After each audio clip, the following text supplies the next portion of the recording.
சான்றோரும் நிறைந்த இந்த நல்ல அவையோருக்கு என்னுடைய பணிவான வணக்கங்கள். முதல் படம் நடிக்கிறதுங்கிறது கிட்டத்தட்ட எல்லா சினிமா கலைஞர்களுக்குமே ஒரு மலர் படுக்கை அல்ல. சிரமப்பட்டு முட்டி மோதி உணவலோட வேதனையோட வலியோடு தான் ஆரம்பிப்பார்கள். ஆனால் அறிமுகமான முதல் படத்திலேயே கவி சக்கரவர்த்தி வாலியோடு நடிக்கும் பாக்கியம் பெற்றவன் நான். தமிழுக்கு கவி கம்பனும் வள்ளுவனும், கம்பனும் திருவள்ளுவனும் தமிழுக்கு கவி என்று நம்ம எல்லாருமே பேசுவோம், சொல்லுவோம். என்னுடைய தேடலும் சிற்றறிவுக்கு எட்டிய வரையில் தமிழ் சினிமா பாடல்களுக்கு கவி கவியரசு கண்ணதாசனும் எங்கள் கவி சக்கரவர்த்தி வாலி. ஒரே ஒரு படைப்பாளி மட்டும்தான் நான் பார்த்ததில்லை. எந்த காலத்திலும் எந்த நேரத்திலும் யாரோடையும் அடாப்ட் ஆக முடியும். அப்படிப்பட்ட ஒப்பாரும் மிக்காரும் இல்லாத ஒரு பெரிய சிறப்பு கவி சக்கரவர்த்தி வாலிக்கு மாத்திரம்தான் உண்டு. இது எப்படி அப்படின்னா, அவர் ஒரு காமதேனு, அவர் ஒரு கற்பகத்தரு அப்படின்னு நீங்க எப்படி வேணாலும் புகழ்ந்து சொல்லிக்கிட்டே போகலாம். நீங்க எப்படி புகழ்ந்தாலும் அதுக்கு ஃபிட்டா நிற்பாரு. இப்படி ஒரு படைப்பாளியை இந்திய துணைக்கண்டத்தில் எந்த மொழியிலுமே பார்க்க முடியாது. ஏன் அப்படின்னா, சார் எனக்கு முக்காப்லா வேணும் எடுத்துக்கோ. உறவு என்றொரு சொல்லி இருந்தால் பிரிவு என்றொரு பொருள் இருக்கும் எடுத்துக்கோ. நீ என்ன கேட்டாலும் எடுத்துக்கோ.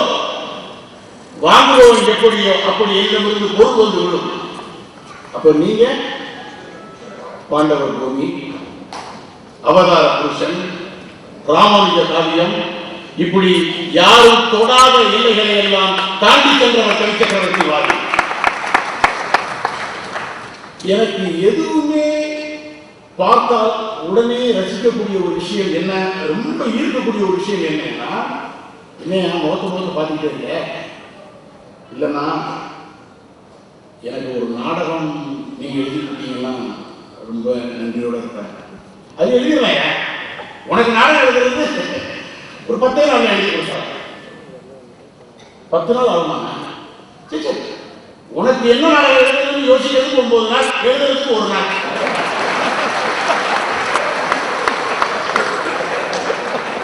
யாரு உங்க கேப்டன் கேட்க சொன்னாங்க நாடகம் எழுதி தர சொல்லி. நான் எப்படி நானே சார கேப்டன் தான் கூப்பிடுவேன்.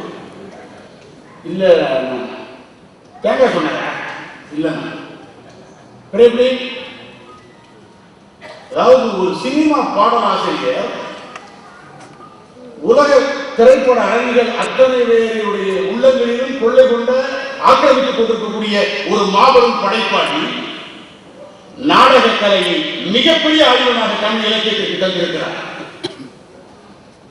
ஒரு 50 சித்தர் புக்கு, ஒரு 40 திவ்ய பிரபந்தம், ஏகப்பட்ட ஆன்மீக கருத்துக்கள் உள்ள இலக்கியங்கள் எல்லாம் படித்து தெரிஞ்சதுக்கு பிறகு என்ன கருத்து வருமோ அது ஒரே ஒரு நாடகத்துல ஒரே ஒரு வரியில சொல்லியிருப்பாங்க. கிருஷ்ண விஜயங்கிற நாடகத்துல கண்ணன் நல்லாங்கிற திரைப்படத்துல வரும். கடைசியில் அப்ப நீ யாருதான் பகவானே அப்படின்னு கேட்கும்போது, தன்னை அறிபவனே என்னை அறிபவன். இதுதான் மொத்த நாடகத்துடைய சாராம்சம். இதை சொல்லுவதற்கு ஒரு அற்புதமாக அவர் எடுத்திருந்த கை நுணுக்கம் என்னன்னா, நகைச்சுவையா இருக்கார். எனக்கு கொஞ்சம் நகைச்சுவையா அதெல்லாம் பார்த்துக்கிறேன் விட்டு அப்படின்னு சொல்லிட்டு ஸ்ரீராம நவமி அப்படின்னு ஒரு நாடகம் எழுதி கொடுத்தார். நண்பர்களே, அந்த நாடகத்தை ஒரு தடவை வாசித்தாலே நமக்கு உள்ள போகிறதுக்கு பல பல பல அனுபவங்கள் கிடைக்கும்.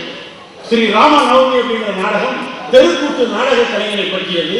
அவன் எப்படி சினிமாவில் அறிமுகமாகி சூப்பர் ஸ்டாரா மாறுறான், நடிகருக்கும் சார்பனுக்கும் நடக்கக்கூடிய பிரச்சனைகள், இதுதான் கதையுடைய அம்சம்.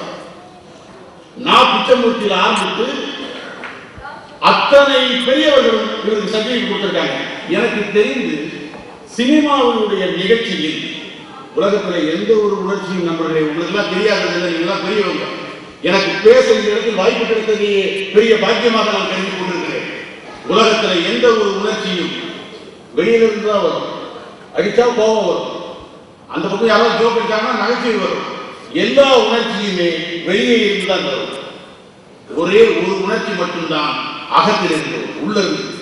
அது நன்றி உணர்ச்சி. கவி சக்கரவர்த்தி வாலி நன்றி உணர்ச்சியுடைய உச்சம். அவர் இதுவரைக்கும் வி கோபாலகிருஷ்ணன் என்று தன்னை சினிமாவில் அறிமுகப்படுத்திய ஒரு நடிகருடைய பெயரை சொல்லாமல் மறக்காமல் இருந்த நாளே இல்லை. அது எப்பேற்பட்ட சூப்பர் ஸ்டார்கள் ஒர்க் பண்ணினாலும் தன்னை அறிமுகம் செய்தவரை உறக்க கூட்டுவார். அப்புறம் இன்னும் ஒன்று தாழ்வு மனப்பான்மை என்பதை எடுத்த மாற்றத்திலேயே களையக்கூடிய மாபெரும் ஒரு சித்த பெருமகனார் கவி சக்கரவர்த்தி வாலி.